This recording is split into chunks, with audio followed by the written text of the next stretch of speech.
Welcome to Hustle Radio, a podcast about the New York hustle mentality centered in the e-commerce industry, the official podcast of the E-Com Cooperative.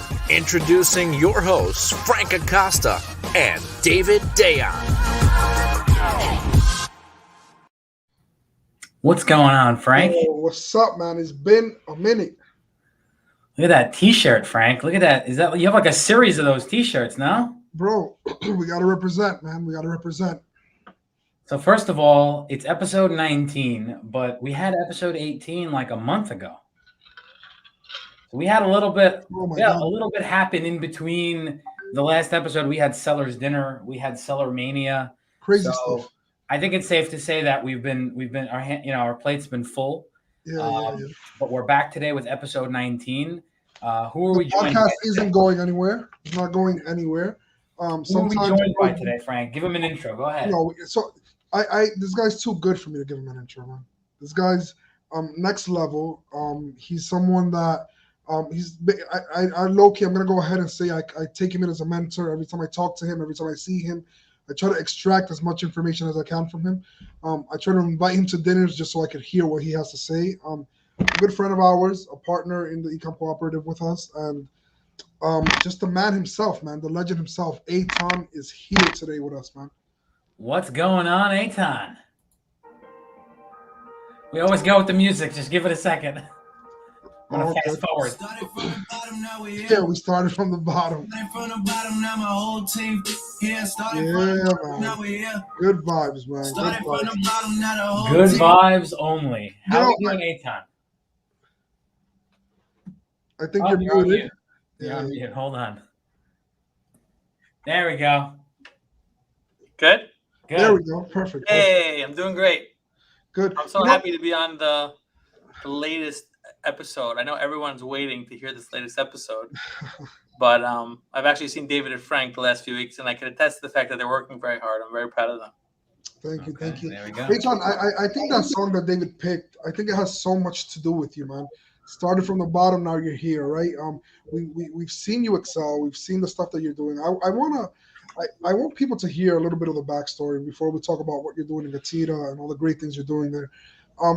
Where did it start, Eytan? Where did the e-com world start with you? I know there's history there, and I know people want to hear some of that, right? So can we? And maybe I'm a little off subject, but I know that when people want to start a business and they want to do something, they're always like scared. They're not sure if it's the right route to go.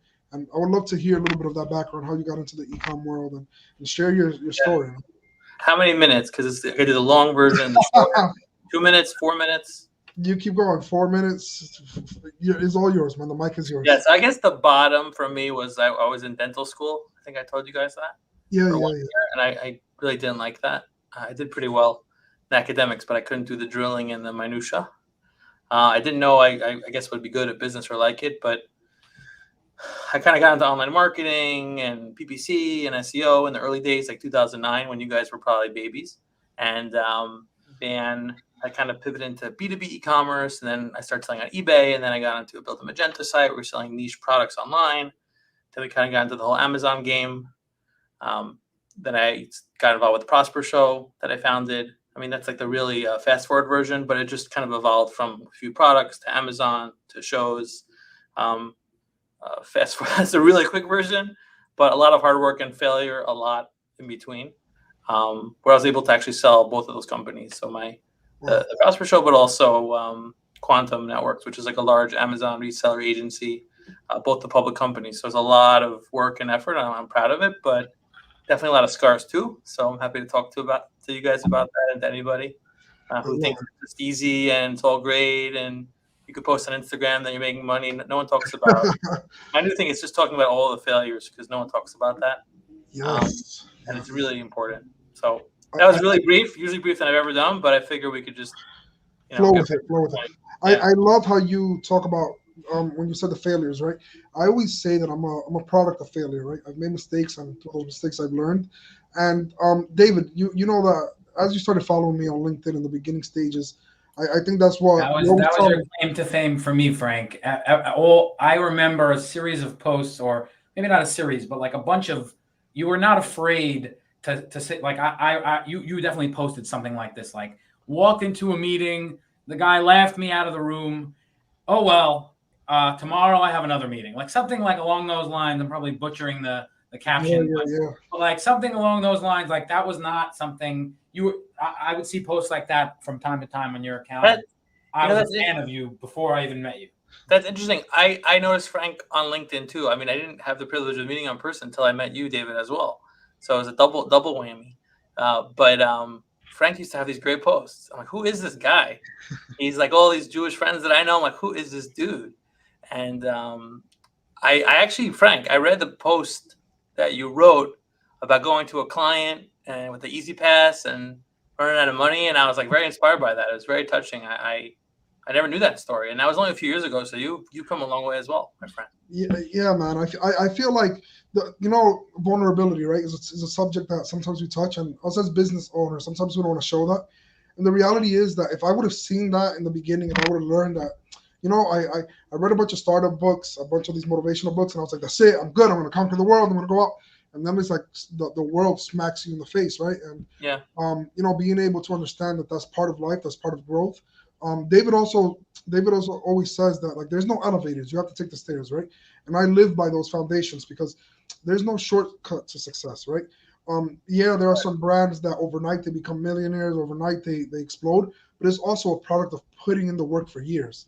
Just happens to be that special day, and that's the only day that people see, right? So, correct. But like you said, there's a lot of potential if you just put your head and mind and soul doing it. So Frank, I want to just jump right in. Eytan brushed past it, not nice and professionally. A great bio, great little summary of his experience. I want to dive into one piece of it, which was specifically quantum networks. It has a little bit to do with today's topic. It has a little bit to do with the song choice.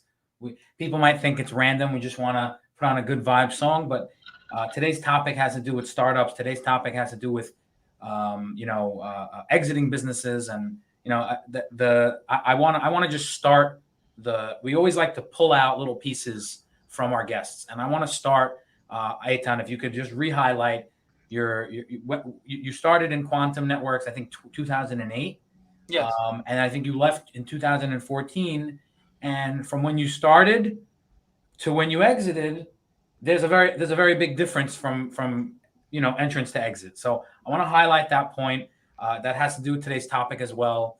I'm going to put today's topic on the little generator on the bottom. Selling to a public company, and how to create a leading e-commerce organization. So you have that from Quantum, you have that from Prosper, you have that now with GETIDA. GETIDA's always everywhere. Frank always says GETIDA's in his soup.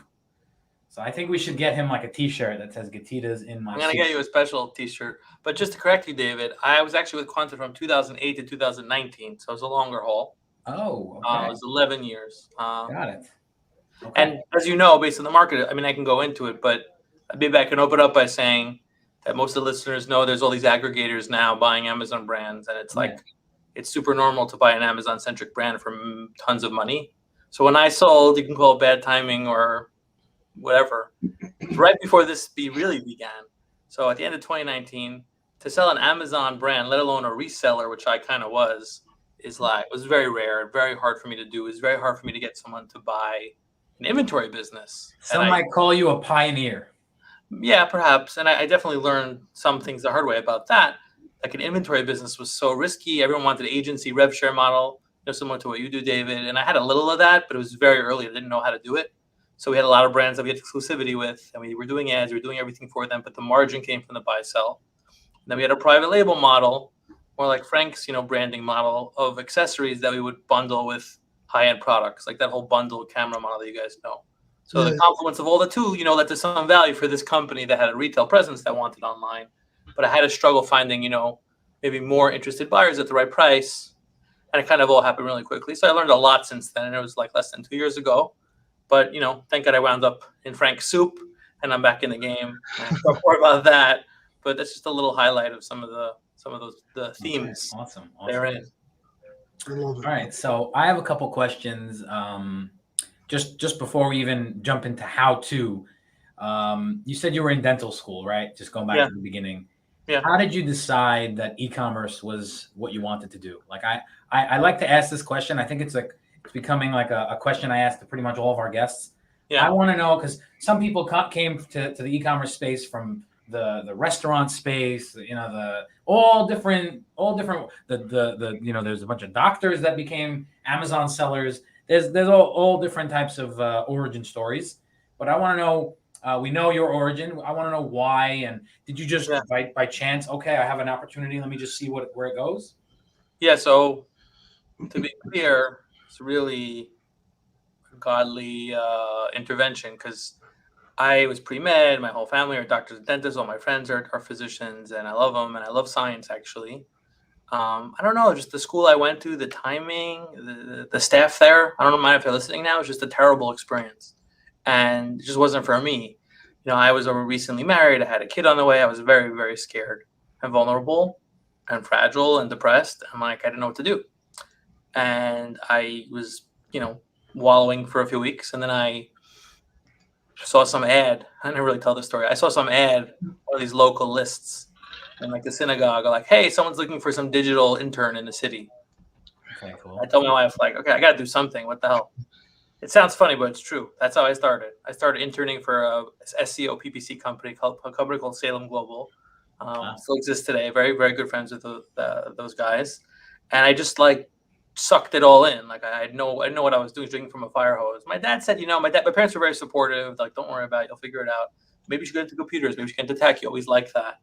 Yeah. So I was working on ranking strategies for dentist offices and local businesses. It's very crowded today, but then it was very black hat slash like very unregulated. So you could do all these different things and hacks to rank, kind of like people do with Amazon now.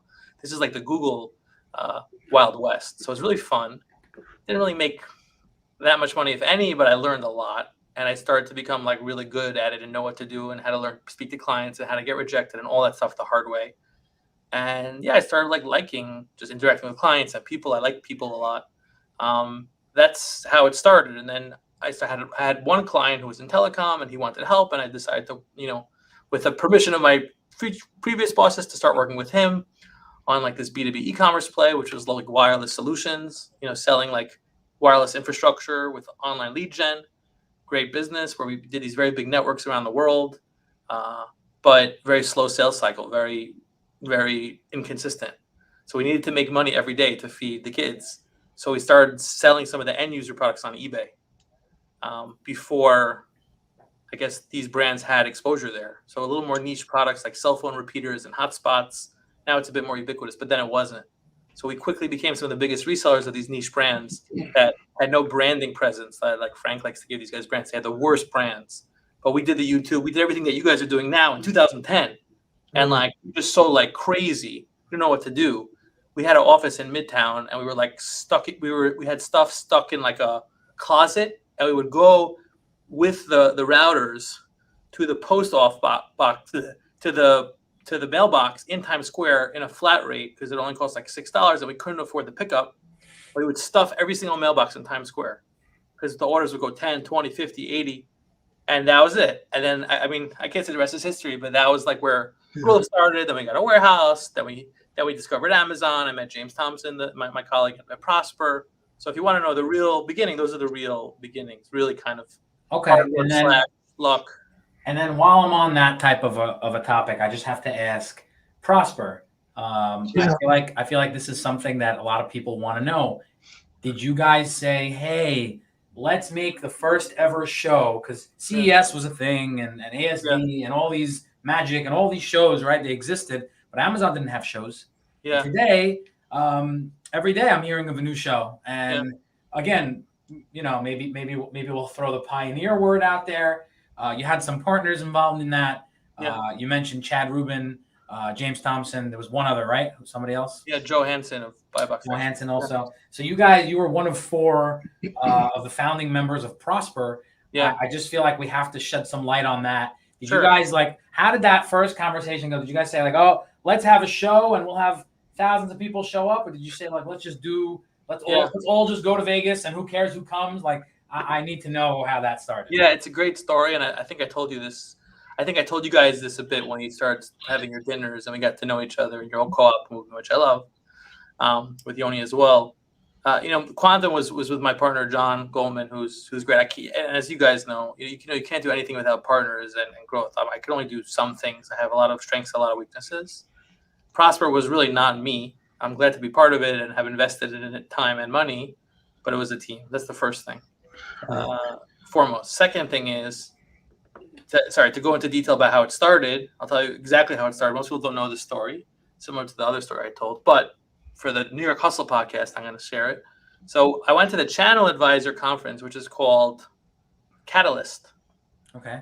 It's a cool conference. I actually met one of the guys, Robert Herjavec from Shark Tank. It was like this cool, like fancy conference in Vegas. Now, as most people know, Channel Advisor is this big public company that does channel listings and, some good and interesting things about their company. But they were like the only real player in the space as far as like revenue and significance. And they had a conference called Catalyst. Now it's very biased, so to speak, in that you go to the conference, Robert Herjavec speaks, and then like the head of Jet speaks, and then like all the other people speak, and they're like blah blah blah. Use Channel Advisor, right? So this whole corporate conference style. So Prosper's a bit like that now because it was bought by a public company, and they have to make a lot of money, and there's a certain mandate. But as you guys know and are listening to that message, like content and value is king, right? Money may become second, if at all. So the idea was me, James, Joe, Chad were at the show. We're like, what is this? Like, why is it so like, let's just add value. Right back then, there was like some forums. Ed Rosenberg had like one event. It was very primitive. Like, we were even before that event actually.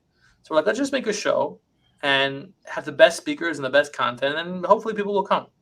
And again, James was really the main driving force, but I helped and I invested and I got involved and I brought on. I think I killed myself. You guys know how hard it is now. Then in 2015, I brought on like 30 vendors to pay us like $2,000 or $3,000 to show up. Yeah. And I had to beg them, but they came. We did in Salt Lake, and there was about 400 people, maybe 30 vendors, and it was really great. And it was very edgy because in the beginning, James actually had this weird forum, not weird, like intuitive forum where like he would put competitors on the same stage, and they would say why they're better than the other, almost like that POW event that we went to where the aggregators were. Sounds awesome. Yeah. It was almost too edgy. But every year, talk about content and value and what you guys are doing. Every year, he would take a survey and get better and better and better content value, like every detail, every point. Now, James was running his own business just like Joe, Chad, and me were. So eventually we had to sell it because we couldn't keep up with it, which is unfortunate. And I think it lost a lot of that intimate value and uniqueness because now it's a bigger company, even though it's still great, and I had a great time there as an exhibitor. But that's the origin. Just create value for the people. As you know now, you go to Prosper, there's 15 after parties, 40 dinners. Like there was nothing remotely like that. There's no sellers dinner. There's no anything. Now in the space, it's such a good time, and there's so much money in it that you guys could do a sellers dinner, like 7 sellers dinners in a week, and you'll probably get a full room. So it's like very weird to me. I'm like very like whoa, like.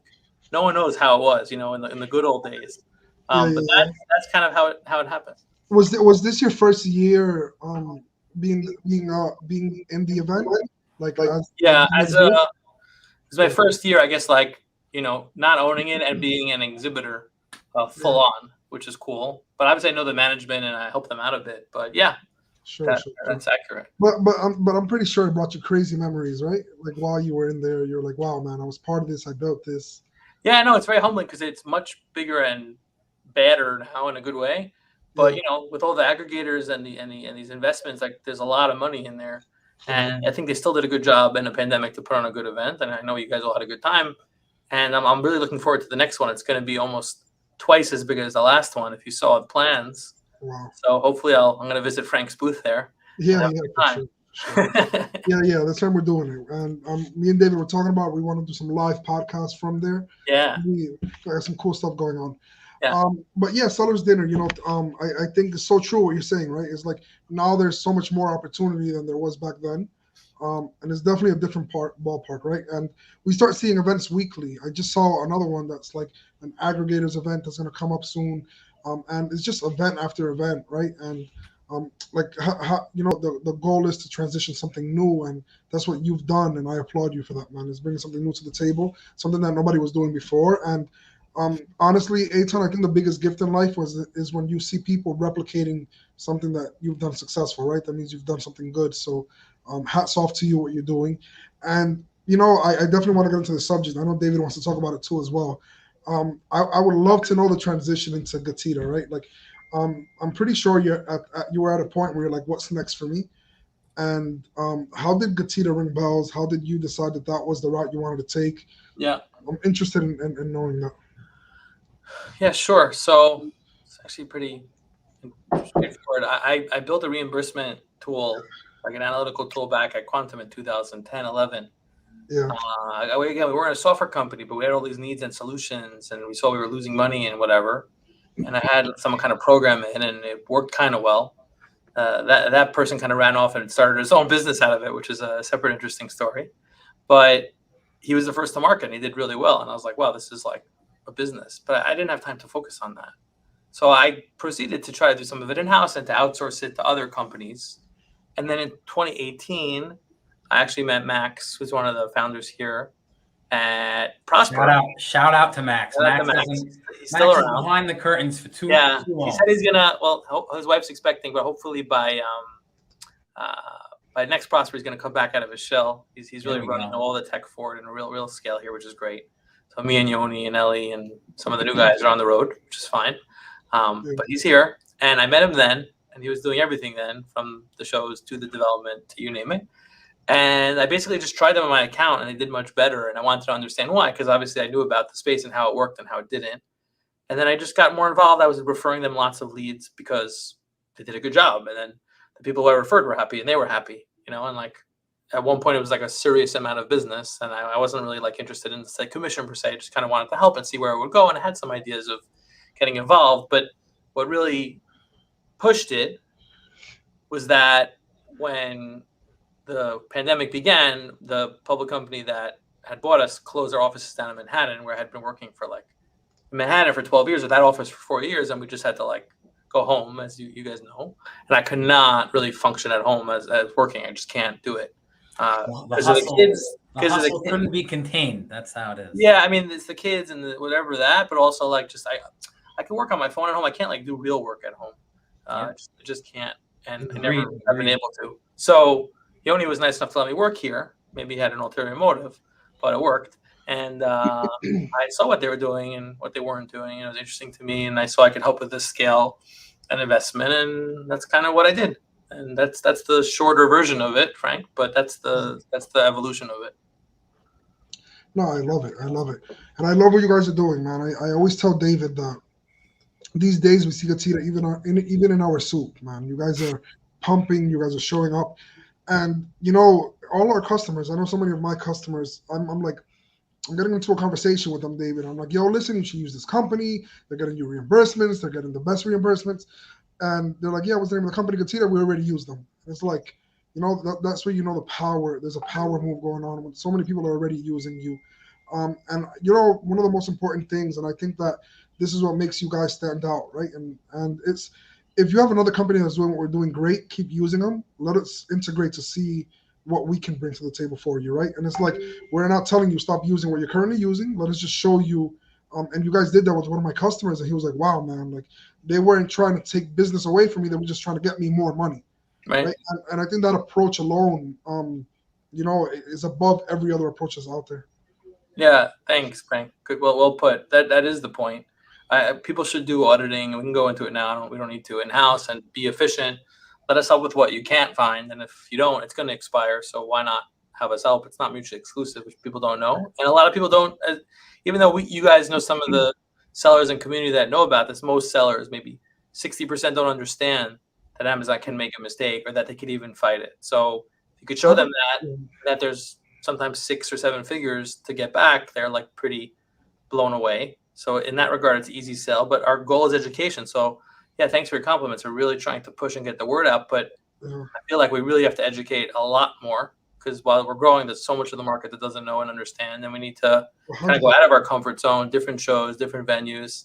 I have a question for you. I have a customer, huge account, and I was telling him about the reimbursements, and he was scared that he was like, wait, does Amazon not get pissed off when you Won't that create a red flag in our account? I'm pretty sure you get that question. Yeah. I know people in our audience are they're hesitant to get into that because they think that Amazon is going to flag them. I didn't have a response to him. I was like, let me get you to my guy Eytan. But no, it's a very good question, and I think about it as well. The way I view it is, I'll just briefly answer this. Yeah. Number one, the whole point of FBA is that you sell your products to Amazon, you're confident they fulfill them, and they maintain your margins and your efficiency. Yeah. So they're going to lose your products or damage them, and not reimburse you. You're never going to sell your units to FBA. Right. So someone has to keep them in check. No, sellers should. So we can act as a surrogate or third party to do that. But when we do it, we're in the Amazon App Store. We're authorized. We were audited by Amazon based on our connections and security. We're holding, thousands of sellers' data on a daily basis. So we're trying to do it to the best of our ability. So from a business level, technically we cause them to quote unquote lose money. But even if we did a stupid amount of revenue and times the whatever percent we get back that we took away from Amazon, it would be a very small percent of their quarterly profit. And all of that money, as you guys know, will go back into sellers' pockets, just like the funding from Amazon does, to buy more, and they make more commission, and so on and so forth. So we're actually helping. So true. It's very above board. There are some other players that may not be as tight or secure or whatever it may be. That's the right answer. It's not taken away from Amazon. It's actually helping Amazon. I love it. One other concept I think you'll appreciate, Frank, is that how in the Apple App Store, like in the beginning, everyone came up with these apps for the iPhone. Yeah. And then Apple would kind of copy the apps. And So, Apple kind of owns that, because whenever someone comes up with a good app, Apple could technically, not really supposed to, perhaps, I don't know, integrate it. But Amazon can't do what we do because we're keeping them honest. So if we could be the Ernst & Young or the third-party auditor of Amazon, they should welcome that. And, I think they do. But, you have to be careful. A few years ago, one of our competitors was robotically submitting cases, and they got very angry and they almost suspended it. It was very bad. Right. It wasn't really because it was robotic. It was because the cases they submitted were very inaccurate. So you were wasting their time. They don't want a waste of time. And they really did a cleanse on that. You have to be very high in your success rate and your data. We invest a lot in skill and technology so that we can. So I think if you do it under those conditions, you're fine. But if you kind of take shortcuts like anything else in life with ranking or listing, whatever, you're going to get dinged. And we really work hard and invest not to do that. So it's a bit of a loaded answer, but that's kind of my approach. I think you hit the nail on the spot, man. I wish I could have had that answer to give to him. I have it somewhere in my drafts. No, I'm going to make it easier. I'm going to forward him this podcast. I'm going to look. I was talking about you, and look at what happened. And forward him to minute 27.5. Yeah. So we talked a little bit about creating e-commerce organizations. To stay true to the topic, I want to talk a little bit about selling to public companies. We touched on it, but I want to just make sure we explore that and hear from you on that point. So what can you tell us about, if somebody has a company that he thinks could be sold, what are the ABCs? What are the do's and don'ts? Maybe I'm oversimplifying it, but tell me what you know. Yeah.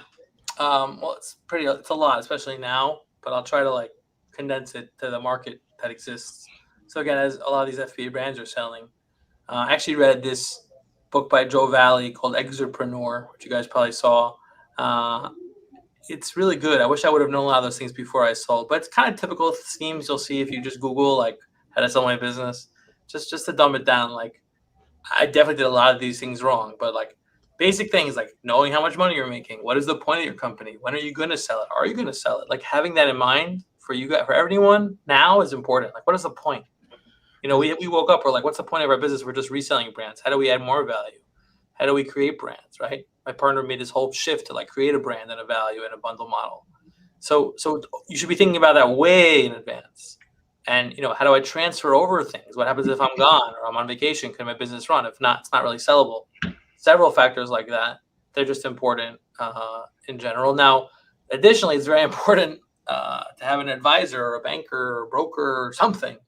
A lot of these aggregators go straight to brands and they really take them for a ride because they don't really know not in a malicious way, just the brand doesn't really know what they're doing.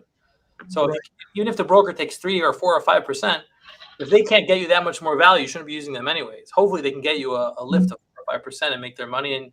And if so, you should definitely use one because they show you how to navigate it and they know the game. Now, some are better than others.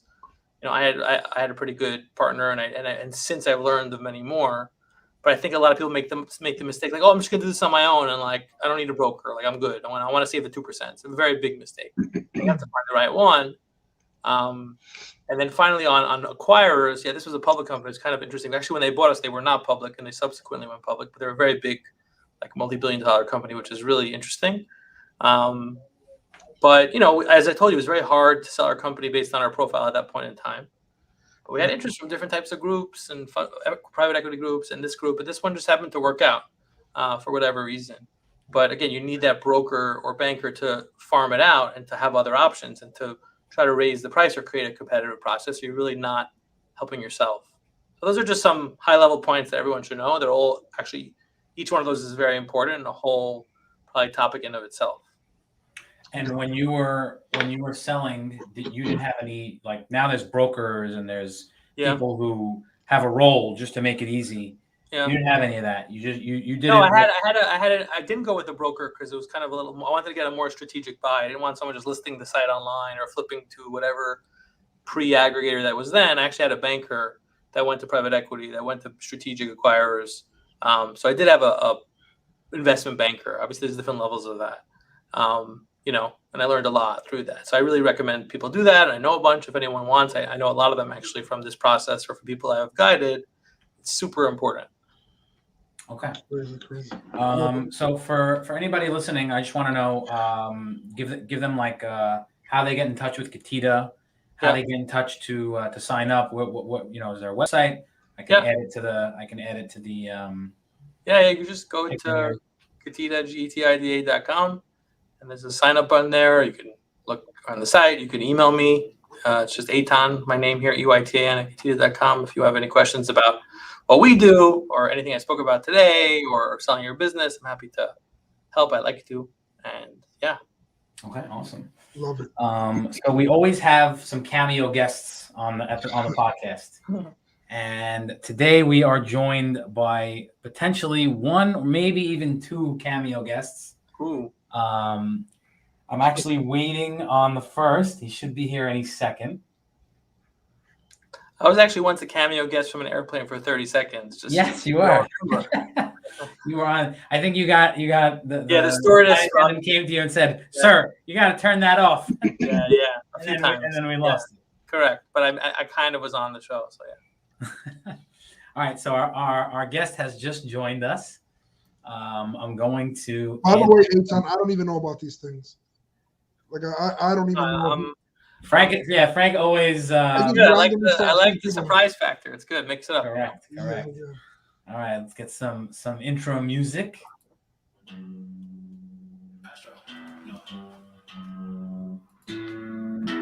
How we doing, Eric? What's up, gentlemen? Eric, you got to see my shirt. See, I'm rocking. Yeah, you're rocking. I think I'm speaking to Eric. What's going on? I think I'm speaking to Eric tomorrow, so this is even better timing. There we go. It's great timing. Good to see you, gentlemen, again. How are we doing? How are you, Eric? Where are you tuning in from? Indianapolis. Yeah. Nice. So, home of the Indy 500, largest single-day sporting event in the world. So, just in case, bucket list item. Okay. I hear you. Definitely got to visit. So thank you for joining us, Eric. I appreciate it. We definitely have to get you on the podcast as well. And I feel like we've been seeing a lot of Seller Rocket and a lot of Eric. We actually had Eric yesterday on Seller Mania. Seller Rocket gave away a free editorial recommendation, which is really generous and really awesome of you guys. Thank you. We're looking forward to more cooperation with you guys in the Ecom Cooperative. So Eric, today we have Eytan and we're talking about, building e-commerce organizations and then a little emphasis on selling e-commerce organizations. So, if you have any, no pressure, but if you have any, thoughts on maybe the building, maybe give us a little bit of your opinion on the secret sauce over there at Seller Rocket. I feel like that you can never ask that question too many times. There's always going to be a unique opinion on it, a unique standpoint. Sure. So, at Seller Rocket, we say that we're the leaders in editorial recommendations, both on and off of Amazon. And really, if I'm a seller, no matter if I sell 1 ASIN or 10,000 ASINs on Amazon, I'm always looking for an edge. I'm looking for a way to help my brand stand out. And so if I'm a smaller brand and maybe I'm struggling, I don't have the same advertising budget as a larger brand that has an ability to scale, it can spend more than me. Maybe I'm struggling to get the keyword rank that I want in certain places. If I have a good product and I can get a trusted name of an editorial or a publisher behind my brand that says, hey, look, this is a great product. This is a way I can differentiate my brand against maybe somebody that has more ad budget than me. And so this is a way that even that smaller brand can really compete in a competitive category. And if I'm thinking about this like an aggregator, which we work with a number of those clients now, the Seller Rocket model scales really well with an aggregator model. So as they're continuing to buy more and more brands, we work with brands across all categories. And so a lot of aggregators are thinking before they're going to make that next purchase, how can these brands fit into Seller Rocket's model to help continue to increase my conversion through editorials on Amazon and off of Amazon? Because we can also help drive external traffic to Amazon to convert as well. So we have that ability to really allow a brand to stand out. And our model has gained even more popularity as there's growing distrust of user reviews. Folks think that they were written by bots or they're fake. They were influenced by a free sample, for instance. It's even more, distrust of user reviews. And so if that brand can have that trusted publisher name behind it, it increases that chance that a user is going to convert. And they're having that, they're thinking through, what is it that I need to know to trust this is the right product for me? And so sometimes that editorial can help get them over that hump. Got it. Love it. I love it. So we were just in Miami a couple weeks ago. I keep saying last week, but it's already been 2 weeks. And we had the pleasure of hanging out together. And Eric is definitely, if you're looking for editorial recommendations, Eric's the guy. Seller Rocket is definitely the solution for you. I have happy clients that are using them, and ultimately all you're looking for in an organization, in an e-commerce solution, is people who are putting the customer first and providing a good service. So kudos to you guys on that, and we're looking forward to the next event and whatever we do next. It's going to be a lot of fun. We actually have our second cameo guest who just joined us. I want to add him in here. What's going on, Lenny? Hey, guys. Don't let anybody in here. Yeah, that's how it works. That's how it works these days. These guys are cowboys. Whoever just knocks on the door, they let them in. That's how it is. We need the cameo guests. That it adds to the conversation. We just picked Eytan's brain for a half an hour, and we just need to get some new faces in here every once in a while. Lenny's coming to us live from Brooklyn, right, Lenny? You got it. That's right. You got that e-com cooperative sign in the background. Can we get some music, David? Can we get some music for Lenny? Of course. There we go. Perfect. There we go. Yeah. A proper welcome. All right. Because Lenny's he's beyond the cameo. He's just like a secondary cast member at this point. Like he's not on every episode, but he's on enough episodes that he's on the cast list. So. What was the topic of today's discussion? It's scrolling across the bottom over here. How to create a leading e-commerce organization and selling to a public company. Wow. Selling to a public company, meaning sell your organization to a public company, or servicing a public company? Selling your organization, right, Eytan? Yeah. Yeah. Wow. Okay. That's the buzz. That's all the buzz nowadays. That is all the buzz. When are we going to hear some news about AZ Seller Kit, Lenny? Let's go. There's some big things coming in the pipeline for in terms of feature upgrades and functionality that we're adding. But for those of you who don't know what AZ Seller Kit is, it's private label. No one usually, you say private label, you don't think about automating pricing or changing your prices, but it's a real thing. If you are a private label seller on the Amazon marketplace or truth in any marketplace, you have to test your price elasticity. If you're selling for a certain price, you can maybe squeeze an extra $1 or $2. Every little bit helps your margin. I don't know if it was Eric who mentioned to me in the conversation I was having with him last week, or someone else, but they were telling me in the spirit of selling to making an exit or one of these things. Every $1 that you add to your revenue when you're writing up your balance sheet, if you're trying to make an exit and you're getting a 5x or a 6x multiplier, every $1 you add to your revenue really is a $6 add in your exit strategy. So it just highlights the importance of playing with your pricing. You don't want to do it in a way that's going to negatively impact your sales, your sales velocity. But if you're selling for $20 and you can get your price at 22 and it doesn't really affect your velocity, you have to test that out. Those extra $2 in revenue, that translates to $10 in additional income when you make your exit. So every $1 counts in that respect. And if you're running a decent sized catalog, to do those checks manually is very hard. But if you have a software or a solution that can help automate it, that's what our tool does, AZ Seller Kit. So Lenny, I have a question, Lenny. Yeah. I know you kind of calculate to sellers like how much more, let's say, they made from your tool, but do you have like a metric like of all your users, like how much on average can they have raised their price and not even realized, kind of just like off the bat? Is it like 5%? Is it 10%? 7%. Category?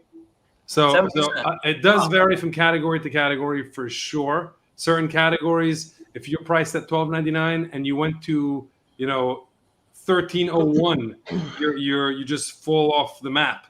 So certain categories are very price sensitive. But if you're not in one of those few categories that it's like that, the hyper competitive categories, then yeah, on average, our users have seen a 7% increase in their top line revenue. Wow. From playing with pricing. And it's the type of thing where you set it up and it runs. And you're talking about 7%. If you're doing $1 million a year, that's $70,000. I mean, the ROI on a tool like that is a joke. It's something that might cost you $2-3 a year in terms of spending on a software or a tool that'll automate it. And if it's set up right and you're taking the right strategies, you can really stretch your margin, stretch your revenue, and that ultimately will impact your evaluation when you're handling this stuff. It's a big number. Wow, and that's a great point. It's a great angle. I never even considered that.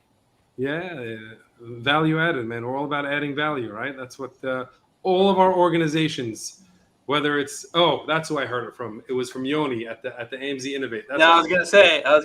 That's Yoni's shtick. Yeah, we team up, Lenny, and you save even more money, top line and bottom line. Exactly.